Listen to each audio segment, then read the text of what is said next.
India के लिए कोई बहुत चिंता की बात नहीं है। हम जो ह्यूमैनिटेरियन ट्रेड कर रहे थे, जो कि प्राइमरली फूड और फार्मा का था, उसका कोई इम्पैक्ट इसके ऊपर नहीं आना चाहिए। अगर करेंसी बहुत ज़्यादा डेप्रिशिएट होती है तो बायर्स जो हैं वो कहीं बैकआउट ना करने। इंडिया के लिए कोई बहुत चिंता की बात नहीं है, बिकॉज हमारा जो ईरान के साथ ट्रेड था वो यूएस सैंक्शंस को देखते हुए हो रहा था। इंडियन इंडस्ट्री, इंडियन बैंक्स बहुत कॉन्शियस हैं कि किसी तरह की हम सैंक्शन वॉलेट ना करें। तो ओफैक सैंक्शन के अंडर हम जो ह्यूमैनिटेरियन ट्रेड कर रहे थे, जो कि प्राइमरली फूड और फार्मा का था, उसका कोई इम्पैक्ट इसके ऊपर नहीं आना चाहिए।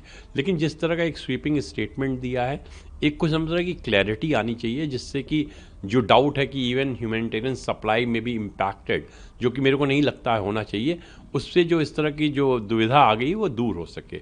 एक बड़ा इशू ये है कि जिस तरह ईरान में डेवलपमेंट हो रहा है, जिस तरह ईरान की जो करेंसी है वीक होती जा रही है, कहाँ तक इंपोर्ट ईरान के लिए पॉसिबल होगा। बिकॉज अगर आप देखिए, अगर लग्जरी गुड्स हो गए या प्रीमियम आइटम की कॉस्ट दुगनी तिगुनी हो जाएगी तो क्या कंज्यूमर उसको बाई कर पाएगा। हमारे करीब 1500 से 2000 करोड़ के जो एक्सपोर्ट्स हैं, जो पाइपलाइन में हैं, उसमें एक्सपोर्ट चिंतित हैं, ना कि ये 25% टैरिफ के थ्रेट को देख के। बिल्कुल, बिकॉज कि अगर करेंसी बहुत ज़्यादा डेप्रिशिएट होती है तो बायर्स जो हैं वो कहीं बैकआउट ना करने, क्योंकि उनको लगेगा कि फाइनली वो कंज्यूमर वो गुड्स उस प्राइस पे लेगा नहीं। तो ये एक चिंता का कारण ज़्यादा बना हुआ है। सर, ट्रेड को लेकर बातचीत फिर से शुरू होने के लिए नहीं, हम इसको एक बहुत सकारात्मक स्टेटमेंट, एक बहुत इनकरेजिंग स्टेटमेंट मानते हैं, क्योंकि ये एक तरह का इस इंडिकेशन है कि यूएस इज़ ऑल्सो कीन कि हम अपना डायलॉग स्टार्ट करें, और निगोशिएशन फाइनलाइज डायलॉग के थ्रू ही होगा।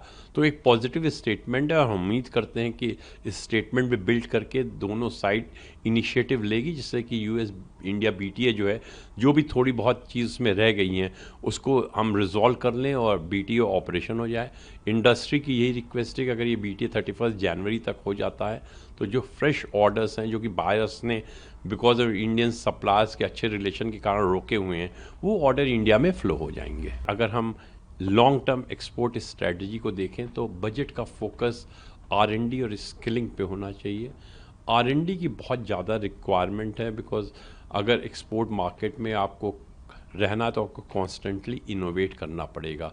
आर&डी स्पेंडिंग इंडिया की अभी भी बहुत लो है, और आर&डी ग्लोबली इंसेंटिवाइज की जाती है, क्योंकि ये एक ऐसा क्षेत्र है जहाँ पे कि बहुत ज़्यादा अनिश्चितताएं रहती हैं और जेस्टेशन पीरियड भी बहुत ज़्यादा होता है। तो हम चाहेंगे बजट जो है उसमें एक जो टैक्स डिडक्शन के प्रावधान रहा है पहले भी फार्मास्यूटिकल्स के लिए भी, उस तरह के प्रावधान लाए जिससे इंडिया में आर&डी जो है इनकरेज हो जाए। दूसरा जो हमारा बहुत बड़ा चैलेंज आ रहा है कि इंडियन जो एक्सपोर्ट्स हैं वो टेक्नोलॉजी या नॉलेज ड्रिवन सेक्टर्स में बहुत अच्छा कर रहे हैं, लेकिन लेबर इंटेंसिव सेक्टर्स में वो स्ट्रगल कर रहे हैं। उसमें एक बहुत बड़ा इशू स्किल को लेके भी हो रहा है। हमको क्वालिटी प्रोडक्ट, स्टैंडर्डाइज प्रोडक्ट बनाते हैं, उसके लिए स्किलिंग की बहुत ज़्यादा रिक्वायरमेंट है, और अब स्किलिंग के साथ री स्किलिंग और अप स्किलिंग की भी ज़रूरत आ गई है। तो बजट में पहले भी हमने देखा है कि इस तरह स्किलिंग के ऊपर काफ़ी ध्यान दिया गया है, लेकिन शायद उस दिशा में अभी हमें और कदम लेने पड़ेंगे, क्योंकि अगर हमें एक्सपोर्ट में अपनी एक महत्वपूर्ण स्थान बनाना है तो हमें लेबर इंटेंसिव सेक्टर पार्ट में स्किलिंग के ऊपर बहुत ज़्यादा ध्यान देना होगा।